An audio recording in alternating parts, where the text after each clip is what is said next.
Welcome to If Numbers Could Talk. My name is Keilyn.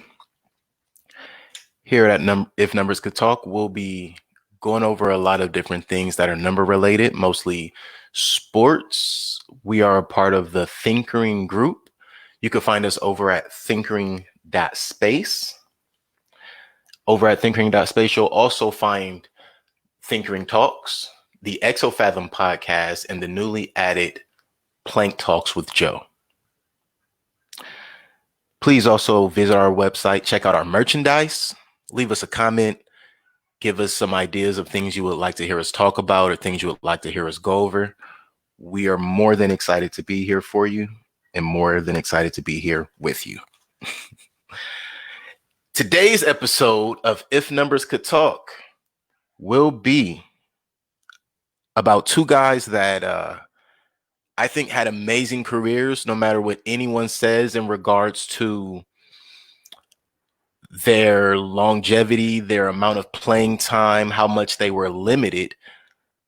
These two gentlemen had some injuries that literally took them out of people's thoughts when it came to greatest of all time. But if you saw them play, you just couldn't have a thought that they didn't not only give it their all, but they would have been 3-4 times greater without certain injuries during the time they had them. These guys got injuries pretty early.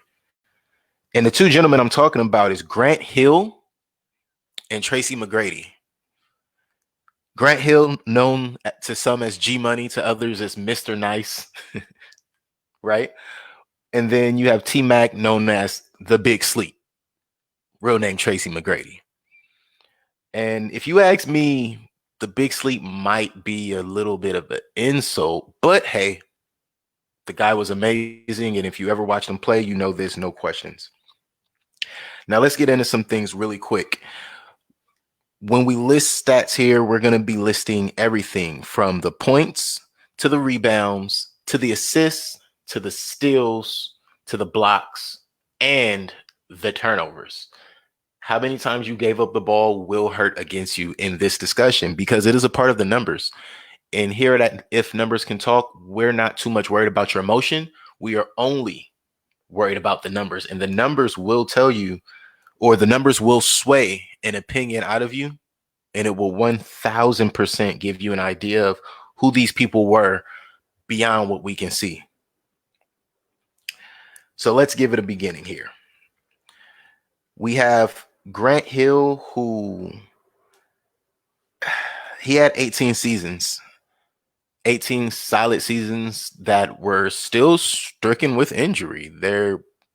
I'd say Grant Hill maybe had about 6 or 7 seasons, maybe 5 seasons before he really was slowed down by injury. And if you Google it, trust me, he has his own thoughts on how that affected his career. And then you have Tracy McGrady, T-Mac. He played 16 seasons, 16 full seasons, so to speak. Most of these guys missed plenty of years. So if you've seen any episodes in the past of sports where I usually would bring up how many games they played in certain seasons, how many games they missed over time, I won't be doing that with these two gentlemen simply because they missed enough to where if they weren't the talents they were, it may have hurt their Hall of Fame level careers. So with 18 seasons, Grant Hill had 0 rings. He went to the playoff 8 times, 7-time All-Star, 1-time first All-NBA selection, 5-time All-NBA selection general. He also had 0 scoring leader titles and was the Rookie of the Year 1 time. Because, you don't get 2 rookie seasons. However, you have his opponent that we're putting him up against today, which is Tracy McGrady. Tracy McGrady also had 0 rings. However, he went to the playoffs 9 times, 7 All-Star appearances, first NBA All-Team 2 times, and 7-time All-NBA selections altogether. Adding to that, he also has two scoring titles. and he never won Rookie of the Year, but he has 2 scoring titles. So 2 scoring titles to no scoring titles for Grant. And then you have a Rookie of the Year in Grant Hill, but of course, Tracy did not win the Rookie of the Year in his year. When you look at that alone, you're looking at 2 top tier players. Now, I just told you these guys were stricken with injury. These guys had their career slowed down, and you have 8 and 9 all-star, 8 and 9 playoff appearances, 7 all-star appearances each. Both of these guys were at least all-team NBA 5 times out of their career. That's pretty substantial. That means there were a minimum of 5 seasons amongst the 2 of them, 7 for Tracy, where they were in the top, I would say top 15. But if you made the first All-NBA team, that means you were in the top 5. So both of these gentlemen at some point were the top 5 players in the league, and 5 times for Grant, 7 times for Tracy. They were the top 15 players in the league. There's no question to the talent of these gentlemen. Again, what we are looking at is if you look at their numbers today, the numbers I'm going to go down here with, the numbers I'm going to go over with you. If you look at those numbers and you consider, what if these gentlemen never got injured? What if you just consider for a minute, even injury couldn't really stop them? It's kind of crazy. So for career numbers, Grant Hill averaged in his career in 18 years, he averaged 16.7 points, 6 rebounds, 4.1 assists. Let me do that again for you. In 18 years, he averaged 16.7 points, 6 rebounds, and 4.1 assists. This wasn't your point guard. This was your swing man. This guy's on the wing, and he was tearing them up. He was doing his job, right? Then you have Tracy McGrady. In his career, 16 years, he averaged 19.6 points, 5.6 rebounds, and 4.4 assists. 19.6 points, 5.6 rebounds, and 4.4 assists. Did I tell you that both of these guys were injured their whole career? I just want to make sure. Even injury couldn't stop these guys. Just keep that in mind the whole time I'm talking, right? Now, career games. Before I get into how many games they played against each other, I'm going to tell you about their career games. Grant Hill played 1,026 games in his entire career. And I'm just going to give you again, he averaged 16 points, 6 rebounds, and 4 assists in 1,026 games. Tracy McGrady played 938 games. And I'm going to tell you again, he averaged 19.6, 5.6, and 4.4 in 938 games. These guys were top class elites. And if you don't believe, keep listening. I got some things to help sway you. Now, in their careers, they only played each other a total of 22 times. They played each other a total of 22 times. Now, unfortunately, I wasn't able to really find out who won the most. It was a little awkward in my research. Usually I'm able to find stuff like that, but it was a little askew. I got a couple of different numbers, and I wasn't going to come giving you guys 40 different numbers. So I know for a fact they played each other 22 times. In those 22 matches against each other, let's remember, Grant Hill is 6 years older than Tracy McGrady. Tracy McGrady came straight out of high school. Grant Hill did play some years in college, and was one of the top collegiate players. And not only being 6 years older, Grant Hill was a 3-year veteran by the time Tracy McGrady was drafted into the NBA. So when they faced off, it was essentially a guy who knew who he was right before his injuries, and a guy who was still really figuring out what his game needed to be. And then he got injured right around, if you ask me, the time he figured it out. And I'll get to the back end of both of their careers. Believe me, it's worth listening to. So Grant Hill, in those 22 games versus each other, he averaged 15 points, 5.6 rebounds, 3.9 assists, 1.5 steals, and 0.7 blocks, with a total of 2 turnovers in every single matchup. Tracy McGrady, In his 22 games versus Grant Hill, he had 13.9 points, 4.9 rebounds, 3.5 assists, zero point 0.9 steals, with an average of 1.1 blocks, and again, 2 turnovers. So they nullify each other out with turnovers. Both of these gentlemen turned the ball over 2 times every game they played each other. And if you ask me, if a guy is 6 years older than me and he has 3 years experience on me, and our numbers look this similar, I'm just going to give him a high five and tell him good game at the end of the game. And if I'm the older guy, I'm going to look at that young guy and say, please keep playing hard, young fella. These guys had a tremendous amount of respect for each other. They did play together in Orlando, and they continue to have respect for each other and discuss their times not only playing together, but against each other. Again, Google those things. You can go find. There is such a circle of, or excuse me, there's such an energy between these two gentlemen. It really makes me wonder not only what it was like when they played together, what would it have been like if they weren't injured, and what was it like off the court? Like, you would think these two gentlemen, they could have been best friends off the court, or they could have not even spoken to each other outside of the gym, but it translated between those lines, man. Now, right here, I'm going to take a pause and ask, when you look at these two, the amount of information I've given you so far, do you think to yourself, these two guys were leading their teams the entire time? These two guys, there's no possible way injury got in their way. Look at these numbers. Look at the head-to-heads. If you get time, go look at some highlights, and I'm going to discuss those in a little bit. I think to myself, when I look at guys who persevered this hard, this is a mind game. 90% mental, 10% physical. That's what they say about sports, right? If you look at from the time of their injuries, Grant Hill only got stronger. He only got more dominant. It was almost as if the injury made him work to show and prove that he deserved not only the recognition, but all the naysayers, all the people who caused him to come back early. You know, the ego plays on you when you're injured and you're making a certain level of money and people expect things out of you.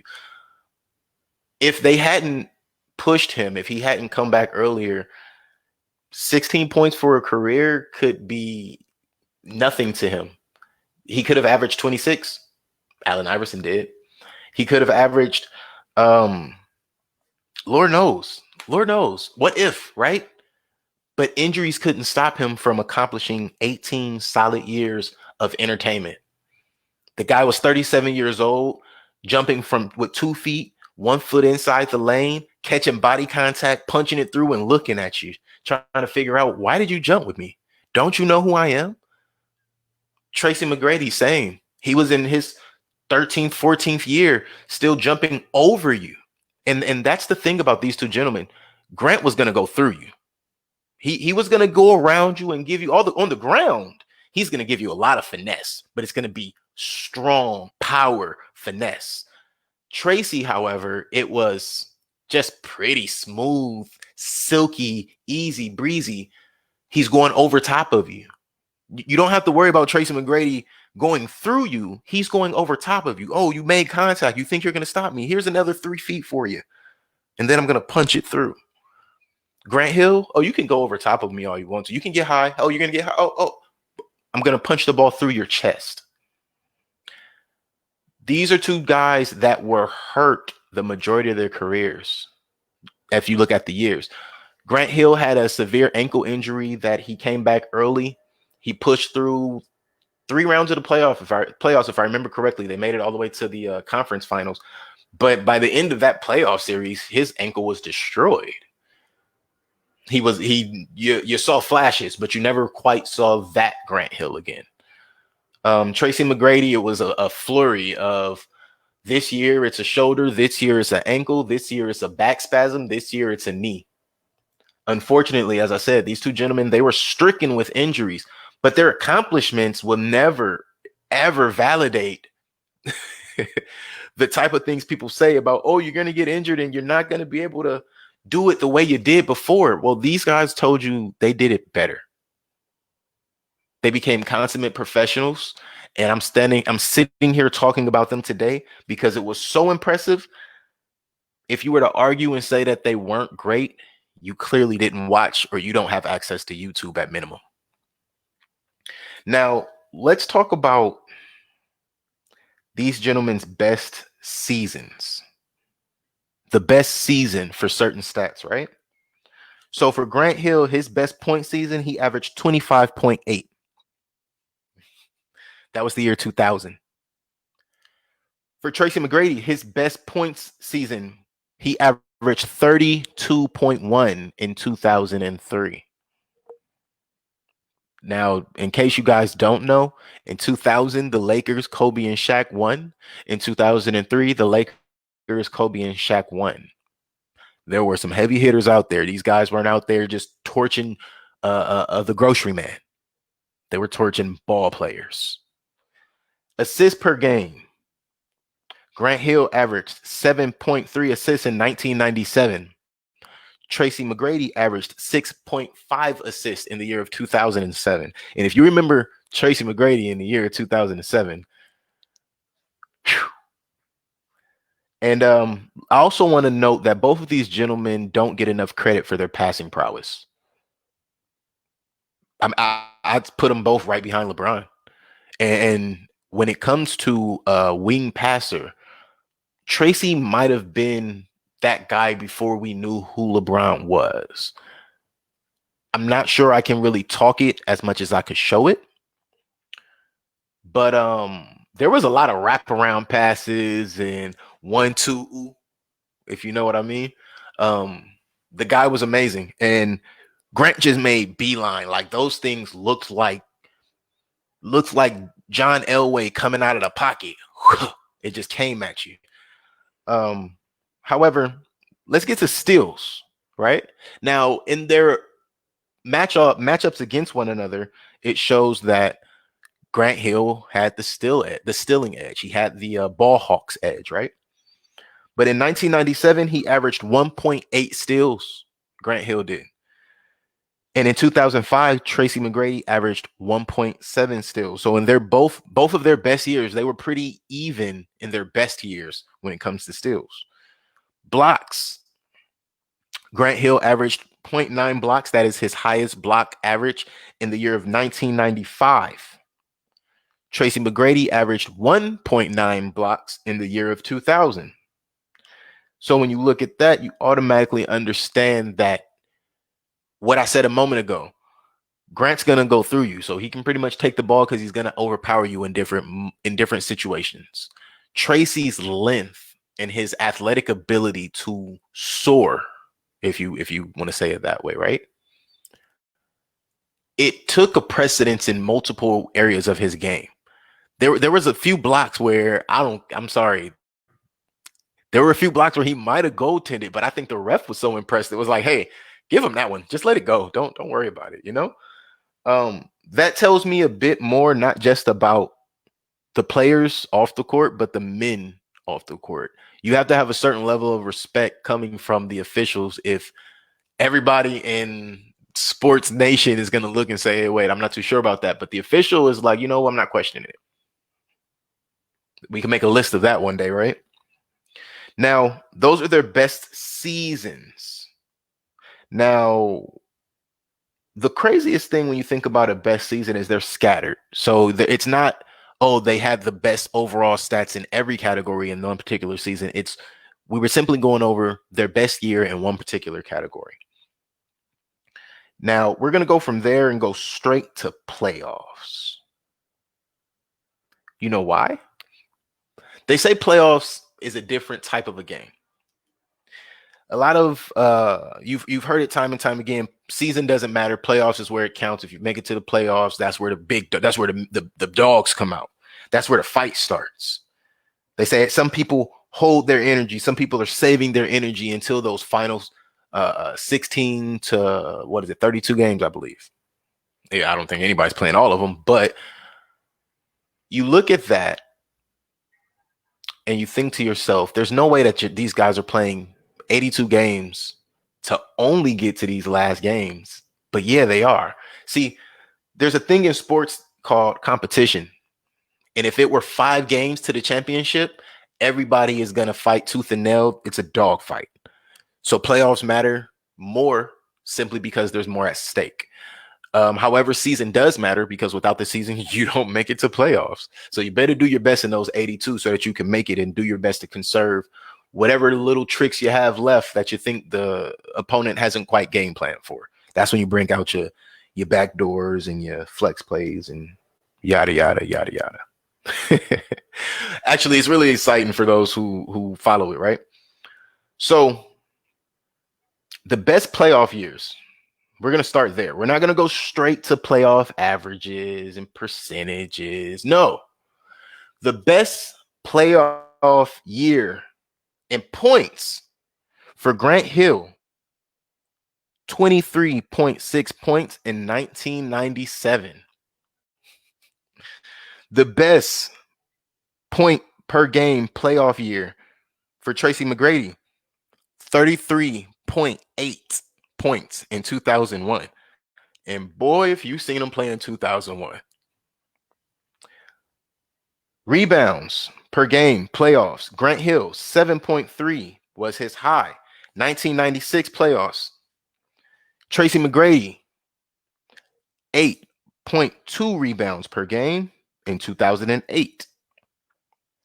Grant Hill, 7.4 assists in the year of 1999. That boy was passing, right? Tracy McGrady had 8.3 assists in the year of 2001. Now, let's look at that really quick, right? Because that's the first time something added up like boom, boom. They're right there together. So Tracy McGrady had 33.8 points average in the playoffs for 2001. At the same time, dishing 8.3 assists in the playoffs for the year of 2001. Now, steals, this is beautiful to me. It's just beautiful. Grant Hill had 2 even steals in the year of 1999. Same year, he has 7.4 assists. So he was working hard. Tracy McGrady had 2 steals per game in the year of 2003. 2 guys working hard. Hard work. You don't get steals back in those days by just running through the lane. Nah, you might want to make sure you got that thing coming. Maybe they got lucky a few times, you're going to say, right? Well, let me explain this. Luck doesn't make it to the Hall of Fame. I don't think so. It's never been proven. If the numbers could talk, they definitely proved me correct on that one. Blocks per game for Grant Hill. In 1997, Grant Hill had 1 solid block in every single playoff game he played. In 2002, Tracy McGrady had 1.8 blocks, which means there were some games he got 2, maybe even some games he got 3. Some games he may have gotten none. But at the end of his playoff tenure of 2002, he had 1.8 average of blocks for the playoffs. Now, all of that is really cool because those are their highest for playoffs. But let's talk about playoff average, and you're going to see the numbers change quite a bit here. They're not going to look as glamorous. They're not going to look like superstar numbers. What they're going to look like is playoff numbers. What they're going to look like is numbers for guys who played their 82 as strong as they could, got to the playoffs, and maybe they felt like they had to work a little harder and it didn't quite pan out. Maybe there wasn't enough in the tank left after those first 82. Maybe, just maybe, there wasn't enough help on the floor at that time, or injuries. As we say, even injuries couldn't stop these guys from having the career they had. However, it did stop them from higher levels of accomplishment than what they currently finish with. Again, both of these gentlemen still have Hall of Fame level careers. But if the numbers could talk without the injuries, I can almost guarantee you we wouldn't just be questioning that. We wouldn't be just discussing that they're in the Hall of Fame. We'd be discussing what number should they be in the all-time rankings. These two gentlemen, unfortunately, don't come up in that discussion enough.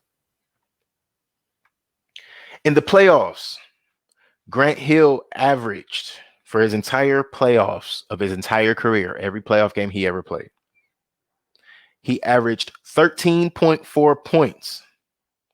Tracy McGrady averaged in his playoff career 22.2 points. Grant Hill averaged rebounds for Grant Hill, 6 rebounds for his playoff career. And Tracy McGrady had 5.7 rebounds for his playoff career. Assists, Grant Hill had 3.6 for his playoff career. Tracy McGrady had 5 assists for every game of his playoff career, average. Steals per game, Grant Hill had 0.9 steals for every game of his playoff career. Tracy McGrady had 1 steal for every game of his playoff career. They were pretty close in that, right? Now everything else was a little distance. Rebounds were kind of close, but that really depends on your night, I suppose, right? Blocks and steals, if you ask me, have the highest differential. Grant Hill had 0.5 blocks per game. Tracy McGrady had 0.9 blocks per playoff game. Now, I know I said that's the big differential. Some people are going to say 0.4, 0.5. That's not that big of a difference. Well, if you have 0.5 and you play, say, 10 games, probably only got a block in about 4 games in reality, not even 5. You probably got 2 blocks in 1 game and it carried over, right? But if you have a 0.9, there is almost a guarantee that you had a block in the majority of those 10 games, I'd say at least 6, maybe even 7. And by not having that extra block or 2 in those other games, that's going to bring you down. So you could even almost say 50% to 90%, right? It's not an exact percentage, I don't believe. Maybe, I believe in rough percentages. Not true percentages aren't a real thing when it comes to sports, just in case you didn't know that. But it's becoming a thing. Analytics are beautiful. So we've gone through their career awards, their stats versus each other, their careers their careers stats altogether, their best season, their playoff average, and their playoff best. Now, both of these gentlemen retired in 2013 at the exact same time. Well, same season, excuse me. Grant Hill was inducted into the Hall of Fame in 2018. Tracy McGrady was inducted into the Hall of Fame in 2017. Neither of these gentlemen, in my opinion, deserve to be overlooked as often as they are. However, it is understandable. However, even injury, it just couldn't stop them. When you get to the back end of both of these gentlemen' careers, they were revered. There wasn't, of course, there wasn't a Kobe farewell tour. However, there was some appreciation for what they gave us. I think there's still a large level of appreciation for what they gave us and for the fact that they still have this friendship that we get to watch and we get to hear them talk about how great it was. But those are, the things that dredge up our emotions. Those are the things that are going to, oh, well, no, neither of them are better than the other. We can't make a decision. They both were injured and, there were just so many obstacles in their way. We can't make a decision. We will make a decision today. We will make a decision today. Now, you can tell me that you don't think one is better than the other. Let me explain something to you. Just because you have 2 fruit on your plate doesn't mean you like them evenly. Just because you have 2 slices of pizza doesn't mean you wanted the second one as much as you wanted the first one. However, you may enjoy them both. It's just realities, guys. So let's take our emotions out of it. Let's look at all of the numbers that were in front of us. If we had to choose one of these gentlemen to build a team around, injury-free, okay? Injury-free, which means they will not have any injuries. Well, excuse me, not they wouldn't have any injuries. Everyone can have an injury. Anyone can get slightly injured, but they wouldn't have the major injuries that they had in their careers that existed in this career that we will be building. If you asked me, I might have to take Tracy. I'll explain. When you look at the numbers and you look at the accomplishments, Tracy had a flurry, like I said, a flurry of injuries came his way. And he still somehow came out on top with career numbers and played 2 less years. These gentlemen are very close in numbers, very close in outcome, very close. If you ask me, there were a few differences in their game style and their game play and the outcome of what you could expect from the two of them. When Grant Hill was on the floor, you could expect you were going to learn something new. You were going to see some new moves and some footwork and some things that made you question the physics in which he played the game, right? And that's impressive. That's amazing. I loved watching him play. However, when I watched Tracy, there were just glimpses and excuse me, there were moments with Grant where you wondered if he could be stopped. But you looked at Tracy and it was like he would give somebody a 40 ball or a 60 ball maybe, right? And you would think to yourself, this guy's been injured for how long? Like this guy just came off of injuries how many games ago? That's scary. What I'm saying here is Tracy McGrady would be my choice for the numbers that are in front of me. But if I had to put my emotion into it, then the numbers wouldn't be talking. You guys thought I was going to give you that take, right? It's not happening. So these numbers in front of me simply state that Tracy McGrady walked into every game and knew his effectiveness. He knew where to be. Not saying that Grant Hill didn't. I am not saying that Grant Hill did not understand his place. I'm not saying that Grant Hill didn't understand what was needed of him for every single situation. However, it seems as Tracy grew into the player he could have become, or the player that he became in front of us, without the injuries, he may not have had some of the holdbacks. He may have had higher numbers. He may have been able to pull some of those games off. He may have been able to pull some of those teams together so that they could have pulled some of those games and series deeper into the playoffs. Could have even made the finals, right? If you remember Tracy McGrady's entire career, again, I'm still talking about numbers and facts here. He was clutch. Grant Hill hit some buzzer beaters, but if Tracy played 48 minutes because he didn't get enough rest earlier in the game, if it's clutch time, he's not coming out of the game. Leave him in. Look up 13 and 30. Tracy McGrady, 13 and 30.